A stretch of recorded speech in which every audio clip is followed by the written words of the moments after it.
I stared at the massive presentation screen in the executive boardroom, feeling my pulse quicken as Gemma Barlow confidently clicked to the next slide. There it was. My 4 months of market volatility analysis displayed for the entire leadership team, but with bold red circles highlighting supposed errors in my equations. My name is Wesley Vance, and at 48 years old, I had spent 6 years building a reputation as a meticulous senior analyst at Summit Capital. But in this suffocating room, surrounded by 18 senior executives and Director Rowland, my career was being systematically dismantled before my eyes. Gemma gestured to a side-by-side comparison where my custom data visualizations appeared wildly different from traditional textbooks. She announced with professional concern that these projections deviated significantly from standard forecasting models. She pointed to the screen with a laser pointer, her voice echoing off the mahogany walls. The boardroom was dead silent, save for the hum of the projector. I've remained completely still, my face a mask of calm, even as the betrayal stung. Director Rowland removed his glasses, rubbing his forehead, and asked if she was certain of these mistakes. Gemma replied, without hesitation, that she had verified the figures herself using industry-standard methodologies. She then displayed my risk assessment models, criticizing them for using unconventional mathematics. I watched silently, knowing the Chief Executive Officer, Mr. Thorne, was watching my promotion chances evaporate with every nod around the table. Gemma asserted that using my model retroactively would have missed key market corrections, causing clients to lose millions of dollars. She proposed that she take over the Oakwood Group account, our biggest client, to fix the projections. The Chief Executive Officer asked if she was certain these methods were incorrect, and she confirmed they violated basic financial forecasting principles. After 80 minutes of this torture, Director Rowland turned to me and asked if I had anything to say. Every eye in the room locked onto me. I had not made a sound the entire time. I took a deep breath, met Gemma's eyes, and asked a single question. Can you explain why the client specifically requested this exact visualization approach in their initial project brief? Gemma froze, then recovered, claiming she was unaware of any such request. I pulled a bound document from my bag and slid it to Chief Executive Officer Thorne. I told him to look at page 22, which outlined Oakwood's requirement for nonlinear volatility tracking. The Chief Executive Officer scanned the pages with intense focus, his eyebrows furrowing as he read the technical requirements. I explained that what looked like errors to someone using traditional models were actually pattern recognition innovations they specifically requested. Director Rowland took the document, asking if this was accurate. I replied that Oakwood's head of research, Dr. Julian, could verify everything. I asked Gemma if she had informed the client that she was replacing their proprietary requirements with standard models they had explicitly rejected. The tension was thick. Gemma stuttered, trying to claim the methods were untested, but I pointed to page 14, showing Oakwood's own testing, where traditional models caught 58% of market movements, while my method identified 86%. CEO Thorne looked up, asking if Dr. Julian could verify this. I confirmed he could. Director Rowland closed the brief, calling for a private executive discussion. Gemma pulled me into an empty conference room afterward, furious, accusing me of making her look like a fool. I told her I simply clarified the client's actual requirements. She claimed Director Rowland would not remember it my way. I realized then how deeply she had worked to undermine me, positioning herself as the voice of reason. She warned me that my reputation was finished anyway, leaving me alone. That night I sat on my apartment balcony, watching the city lights. My phone buzzed with a message from Director Rowland, calling for a meeting the next morning at 9 with Oakwood representatives present. I barely slept, wondering how she had weaponized my openness against me. The silence of the night brought back memories of how we had worked side by side. I remembered the late nights in the office, sharing coffee and discussing my theories. Gemma had always seemed so supportive, asking questions that I thought were driven by professional curiosity. Now I saw them as intelligence gathering. She had been studying my weaknesses, finding ways to frame my innovations as dangerous deviations. The cold realization that my trust had been used as a weapon against me made sleep impossible. I spent the hours preparing for the morning meeting, reviewing every email, every version of the model, and every document from Oakwood. I knew that the next day would decide my future at Summit Capital, and I had to be ready for whatever Gemma and Director Roland had planned. The stakes were too high to allow another ambush, and I had to ensure that the truth was documented beyond any doubt. I stood by the window, watching the rain tap against the glass, promising myself that I would not let my years of hard work be erased by someone who preferred corporate politics over actual substance. I would stand my ground, using the client's own requirements as my shield and my defense. I knew I was fighting for my father's memory as much as my own future, and I would not allow myself to be dismissed without a fight. The truth was on my side.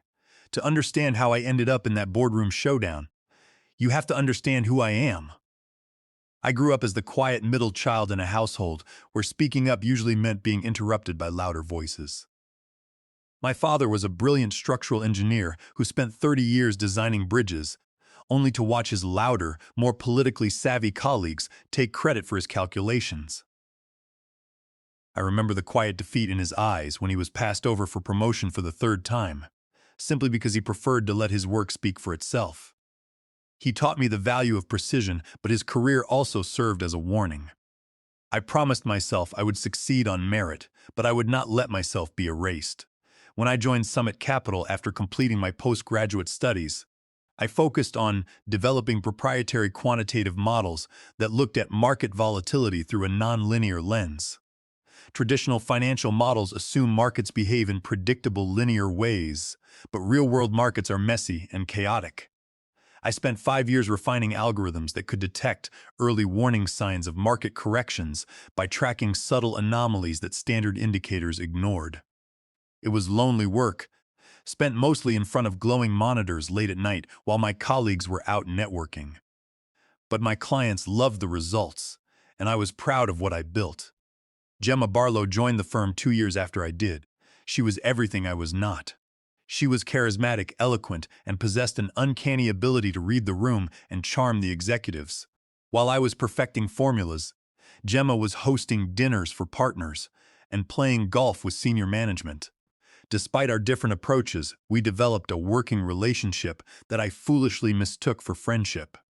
We often shared lunches, and she would ask detailed questions about my analytical methods. I shared my research openly, believing we were colleagues supporting each other in a highly competitive corporate environment. She seemed fascinated by my nonlinear models, constantly asking me to explain how the mathematics worked, claiming she wanted to represent my work accurately in client presentations. Then, the Oakwood Group account became available. Oakwood was the largest asset management firm in the region, and they were looking for a partner to manage their massive forecasting portfolio. Director Roland announced that whoever successfully led the initial phase of the Oakwood account would be promoted to the role of Senior Vice President of Research, a position that came with team leadership and a substantial salary increase. I wanted that promotion desperately. It was not just about the money, though that would finally allow me to clear the remaining debt from my education. It was about validation, a proof that quiet competence could win in a corporate world dominated by noise and self-promotion. Director Roland assigned both Gemma and me to the initial client meeting. The Oakwood representatives, led by Dr. Julian, were highly sophisticated. Dr. Julian explained that traditional forecasting models had failed to predict a major market correction the previous year, costing them millions. They wanted something new, something that could capture nonlinear volatility patterns. I felt a surge of excitement. This was my life's work. When I explained my approach, Dr. Julian was immediately interested, asking deep technical questions that I answered with ease. Gemma, on the other hand, sat in silence, unable to contribute to the complex mathematical discussion. After the meeting, Director Roland told me that Oakwood was highly impressed and wanted me to lead the development phase. Gemma congratulated me with a tight smile. She offered to handle client communications and project management while I focused entirely on the quantitative modeling. I accepted her offer gratefully, thinking it was a perfect partnership. I spent the next 4 months working 12-hour days, testing my model against 10 years of historical data to ensure its reliability. I discovered that my nonlinear model achieved an 86% accuracy rate in predicting major shifts compared to only 58% for standard industry models. I shared all these results with Gemma, explaining every detail of the formulas. I had no idea that she had stopped forwarding my technical updates to the client weeks ago. Instead, she was scheduling private meetings with Director Roland, presenting a carefully constructed narrative that I was losing my mind and developing dangerous, unverified models that would ruin our relationship with Oakwood. She set the stage perfectly, waiting for the final executive presentation to deliver what she thought would be the final blow to my career. It was a masterpiece of corporate betrayal, designed to leave me with no defense. She had spent weeks convincing Roland that my silence was a sign of incompetence, and my unconventional models were a disaster waiting to happen. By the time of the presentation, the board was already primed to believe Gemma.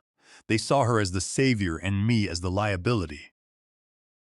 But she had underestimated one crucial factor: the client's own intelligence and their specific requirements, which they had carefully documented in the project brief.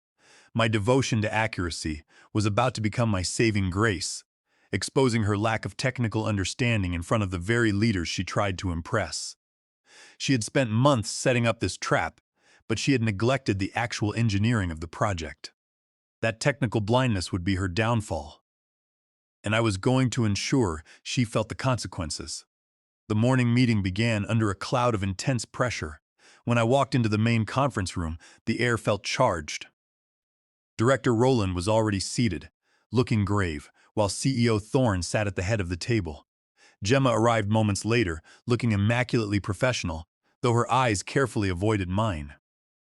At exactly 9, Dr. Julian and two of his senior analysts from Oakwood Group entered. Dr. Julian did not waste time. He placed his folder on the table and looked directly at the executive team. He expressed his deep concern over the standard market projections he had received from Gemma the previous evening. He explained that these traditional models were exactly what Oakwood had explicitly rejected in their initial brief. Dr. Julian detailed how standard forecasting had failed their portfolio during the previous February market downturn, failing to warn them of a significant shift. Gemma tried to intervene, suggesting that the nonlinear models were too volatile and required adjustment to meet industry standards. Dr. Julian cut her off immediately. He stated that industry standards were precisely what had failed them in the past, and they had contracted Summit Capital specifically to implement the advanced nonlinear modeling developed by me. Director Roland leaned forward, asking for clarification. Dr. Julian confirmed that my methodology was the sole reason they were partnering with us, and that Gemma's attempt to replace it with standard forecasting had made them question the firm's competence. The boardroom was silent as Gemma's face drained of color. The CEO assured Dr. Julian that Summit Capital would deliver the exact custom analysis they requested, led entirely by me. After the client departed, Director Roland asked me to stay. Gemma attempted to remain, but Roland dismissed her coldly. He apologized to me, admitting he should have verified client communications directly instead of relying on Gemma's updates. He announced that the senior vice president position was mine, effective immediately, and that human resources would be reviewing Gemma's conduct. It felt like a victory, but the trust I had lost in a colleague left a bitter taste. Gemma was not fired immediately. Instead, she was reassigned to internal research where she had no client contact. Her resentment was palpable. Every time we crossed paths, her gaze was filled with cold anger. 3 weeks after my promotion, strange disruptions began occurring. A critical presentation file vanished from my shared network drive. An important email invitation to Oakwood was deleted from my calendar, causing me to miss a brief status update. Then, a draft analysis sent to Dr. Julian was altered overnight, introducing calculation errors that could have compromised our credibility. I realized someone was actively sabotaging my work. I began keeping duplicate files on an external drive and double-checking every document before sending it. The stress was exhausting. I spoke to Jude, a trusted senior developer in our IT department. Jude agreed to look into the system access logs privately.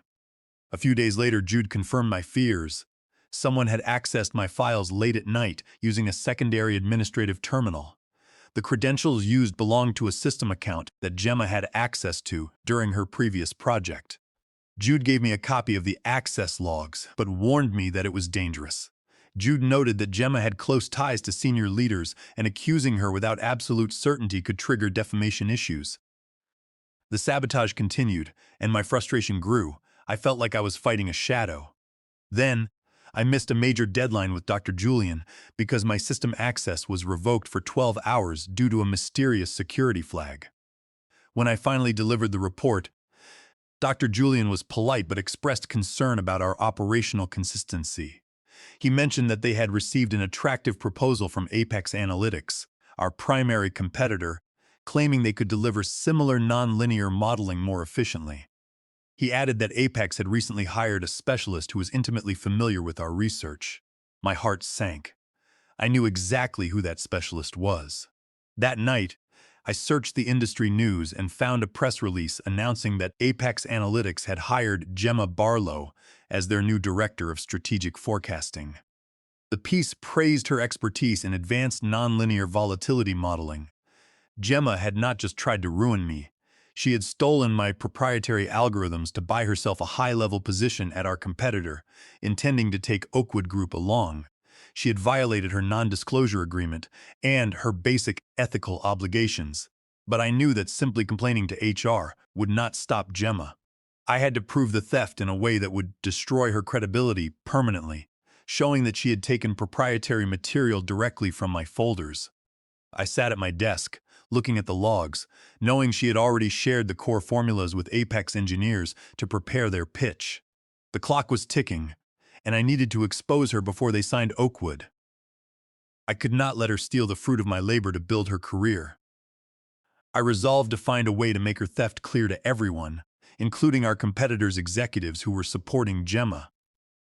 I had to act fast, using her own ambitions to lure her into a situation where she could not escape the consequences of her theft. I began drafting a detailed plan to turn her upcoming public presentation into her final professional failure, ensuring that the entire financial community would see the evidence of her deceit. The revelation that Gemma had joined Apex Analytics with my stolen research changed everything. This was no longer just an office dispute. It was a serious violation of federal law and a direct threat to my career. The next morning, I requested an urgent meeting with Director Rowland and our Chief Legal Officer. I presented the system access logs Jude had gathered, along with the announcement from Apex Analytics. I argued that Gemma had violated her fiduciary duty to Summit Capital and committed theft of trade secrets under the Economic Espionage Act, specifically under Title 18, Section 1832 of the United States Code.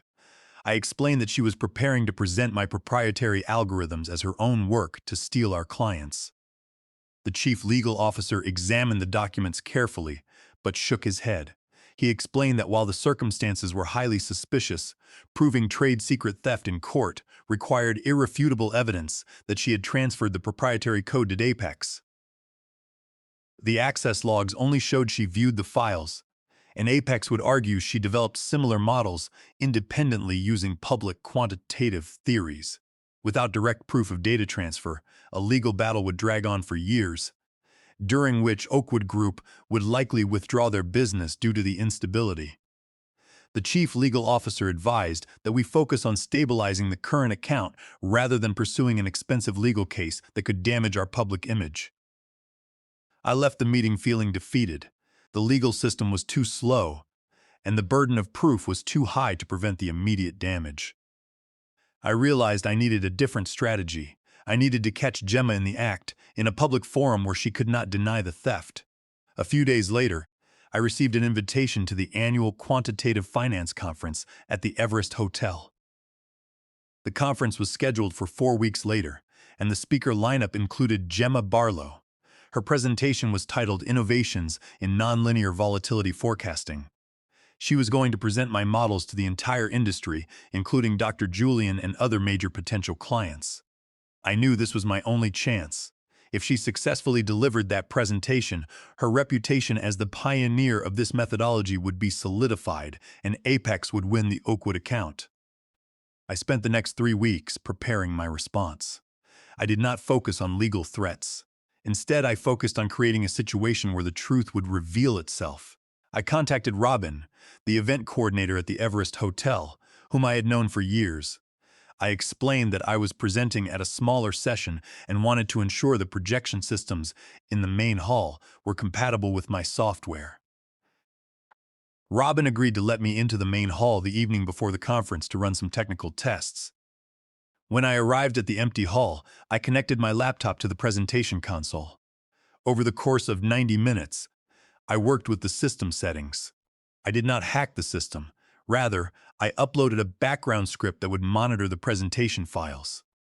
I configured it to recognize the mathematical structure of my formulas. If a presentation containing those specific equations was launched, the script would trigger a split-screen display, pulling matching slides from my original, time-stamped Summit Capital presentations that I had preloaded into a secure network folder. It was a risky plan, but it was the only way to provide immediate visual proof of the theft.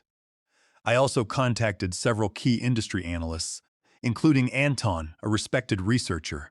I met with them individually, sharing the technical details of my models under strict confidentiality, ensuring they understood the unique notation and structure I used.